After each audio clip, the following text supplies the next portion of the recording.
Subscribe for latest update and press the bell icon. अगर हम भारत के इतिहास पर गौर करें तो पहले भारत की सीमाएं अफगानिस्तान के पार जाकर ईरान को छूती थीं।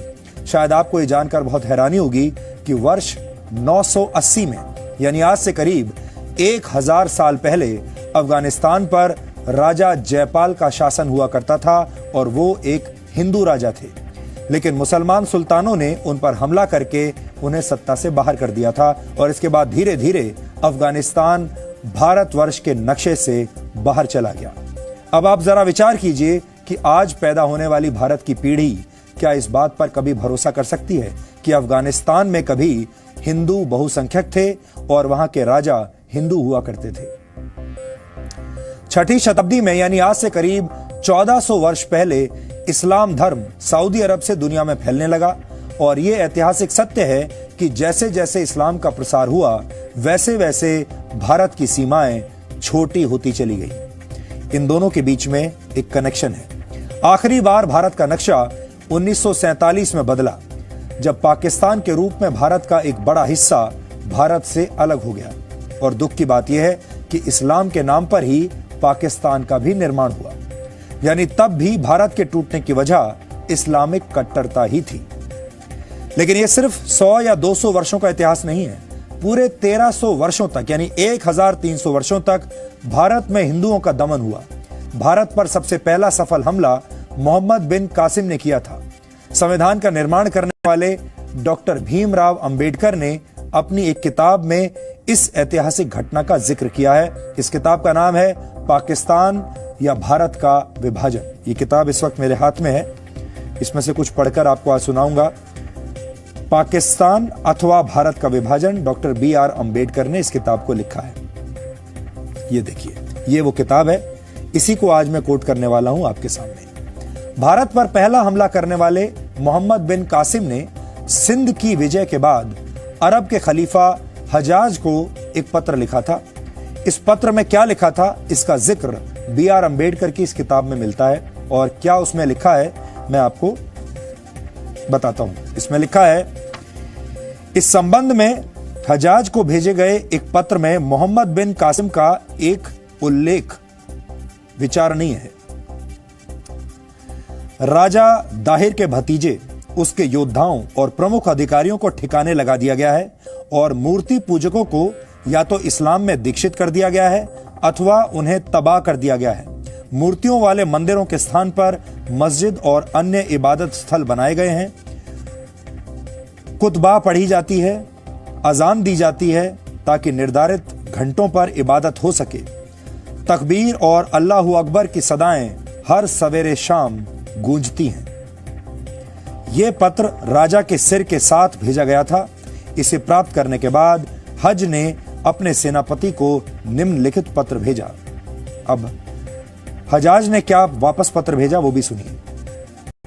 उन्होंने लिखा अपने सेनापति को, इसके अलावा तुम सभी बड़े और छोटे को सुरक्षा दो, शत्रु और मित्र में भेदभाव ना करो। खुदा का कथन है कि मूर्ति पूजकों से कोई रियायत ना बरतो। मूर्ति पूजकों से यह मतलब है हिंदुओं का।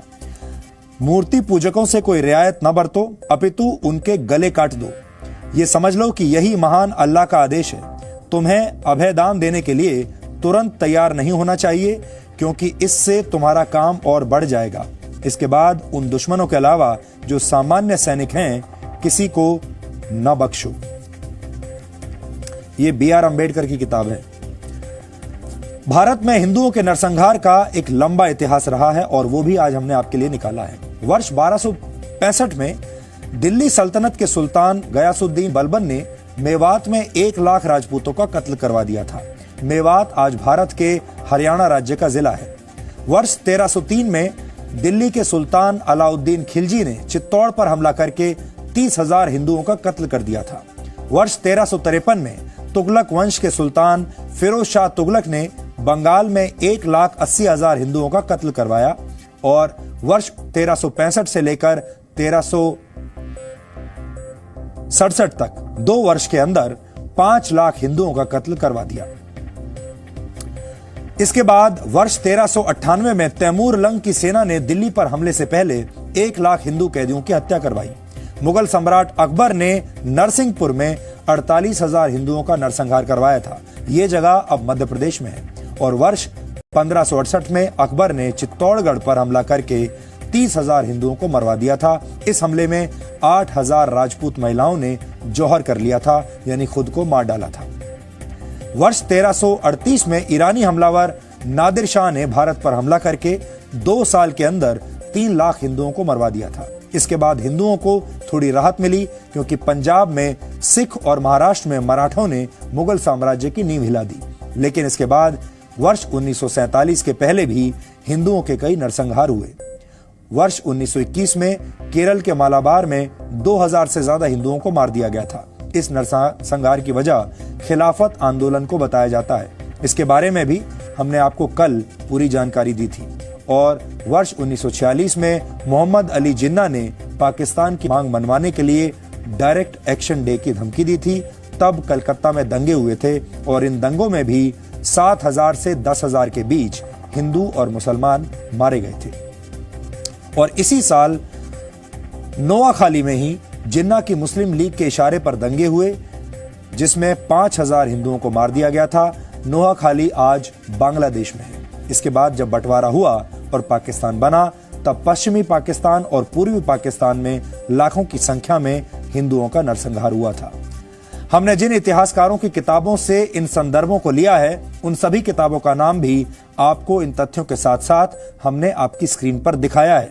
अगर आप चाहें तो अपने तौर पर भी रिसर्च कर सकते हैं। इनमें से ज्यादातर इतिहासकार और विद्वान भारत से नहीं है, भारत के बाहर के हैं। और ये ब्यौरा यूरोपीय इतिहासकारों की किताबों से लिया गया है। संघ और दूसरे कई हिंदूवादी संगठन हिंदुओं पर हुए इन्हीं अत्याचारों की बात कहकर हिंदू राष्ट्र बनाने की पैरवी करते हैं। और इसके पीछे जो वजह है उसी को समझाने के लिए हमने आपको ये इतिहास बताया। लेकिन यहां हम ये भी कहना चाहते हैं कि संघ और हिंदू राष्ट्रवादियों की ये जो मांग है ये उचित नहीं है। भारत महात्मा गांधी की भूमि है और उन्होंने ही पूरी दुनिया को अहिंसा का पाठ पढ़ाया।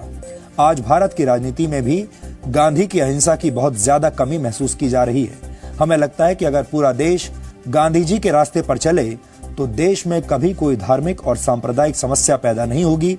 ये कितनी बड़ी विडंबना है कि जिस देश से अहिंसा का पाठ पूरी दुनिया में फैला, उसी देश में आज हिंसा की बात होती है। After losing the battle at Tarain, Delhi was captured by the Muslim invaders. The next 600 years were the Muslim rules, and which was finally taken over by a mercantile company, East India Company, winning the battle at Plassey in 1757, and thereafter with the success in 3 battles of Arcot, a mercantile company, East India Company, captured a large part of territory in eastern India and southern India. आज देश में हर किसी को समान रूप से मौका मिलता है। सभी को देश की प्रगति में अपना योगदान देने का पूरा अधिकार है। ये आज भारत के लिए बहुत सौभाग्य की बात है। और आज हम देश को एक बार फिर भारत के उस स्वर्ण युग की याद दिलाना चाहते हैं जब भारत की जीडीपी पूरी दुनिया में सबसे ज्यादा थी। पहली शताब्दी में भारत का जीडीपी शेयर पूरी दुनिया में 32.9% था। जी न्यूज भारत का पहला न्यूज चैनल है जिसने पूरे भारत की अर्थव्यवस्था के स्वर्ण युग को प्रमाणिक दस्तावेजों के साथ आपको दिखाया था। ब्रिटेन के अर्थशास्त्री एंगस मेडिसन ने पूरी दुनिया की अर्थव्यवस्था पर एक रिसर्च रिपोर्ट तैयार की थी और इस रिपोर्ट का नाम है the world economy millennium perspective and historical statistics. यह रिपोर्ट वैसे तो 657 पन्नों की है, लेकिन इसके पेज नंबर 263 पर पहली शताब्दी से लेकर 20वीं शताब्दी तक इस दौरान का एक बहुत ही दिलचस्प आंकड़ा है। इसमें दुनिया के जीडीपी में 20 देशों के शेयर परसेंटेज के बारे में बताया गया है। इसका मतलब है कि दुनिया के जीडीपी में 20 अलग अलग देशों का कितना प्रतिशत हिस्सा था और इसमें किस तरह वक्त के साथ बदलाव आए। पहली शताब्दी में भारत का जीडीपी शेयर 32.9% था, यानी पूरी दुनिया में जितना उत्पादन हो रहा था उसके 30% से ज्यादा हिस्से पर भारत का कब्जा था। भारत की एक बहुत बड़ी आबादी विकास में, दुनिया के विकास में अपना योगदान दे रही थी। ये भारत की अर्थव्यवस्था का स्वर्णिम युग था और इसी दौरान भारत को सोने की चिड़िया कहा जाता था। लेकिन जैसे जैसे समय बीतता गया, भारत पर अरब, अफगानिस्तान और टर्की के हमलावरों ने हमला किया। भारत की पूरी अर्थव्यवस्था इसके बाद लगातार गिरने लगी। इस ग्राफ में भारत के जीडीपी शेयर पर आप जरा गौर कीजिए। जैसे जैसे वक्त गुजरता गया, वैसे वैसे भारत का जीडीपी शेयर कम होता चला गया, गिरता चला गया। पहली शताब्दी और उससे पहले का समय भारत के लिए स्वर्ण युग था। ये वो दौर था जब भारत को सोने की चिड़िया कहा जाता था। तब वर्ल्ड ऑर्डर में भारत नंबर 1 पर था। लेकिन जब भारत में अरब और तुर्क सेनाओं ने हमले किए और भारत गुलाम बन गया, तब धीरे धीरे भारत का जीडीपी कम होने लगा। इसके बाद दिल्ली सल्तनत और फिर मुगल साम्राज्य में भारत का जीडीपी और कम हुआ और लगातार गिरता चला गया। लेकिन भारत की अर्थव्यवस्था में सबसे ज्यादा गिरावट तब आई जब भारत को ब्रिटेन की ईस्ट इंडिया कंपनी ने अपना गुलाम बना लिया। उस वक्त भारत को लूटकर यहाँ की सारी संपत्ति ब्रिटेन भेज दी गई। ये भारत के लोगों के दमन और जीडीपी का वो कनेक्शन है जिसे समझना आज देश के हर व्यक्ति के लिए बहुत जरूरी है। जीडीपी के इस ग्राफ से ये संदेश मिलता है कि भारत में सभी जातियों और धर्मों को एक दूसरे से लड़ने की जरूरत नहीं है, बल्कि सभी को मिलकर देश के विकास में अपना योगदान देना होगा। तभी भारत दोबारा अपने स्वर्ण युग को प्राप्त करेगा। अब एक और बड़ी दिलचस्प बात देखिए।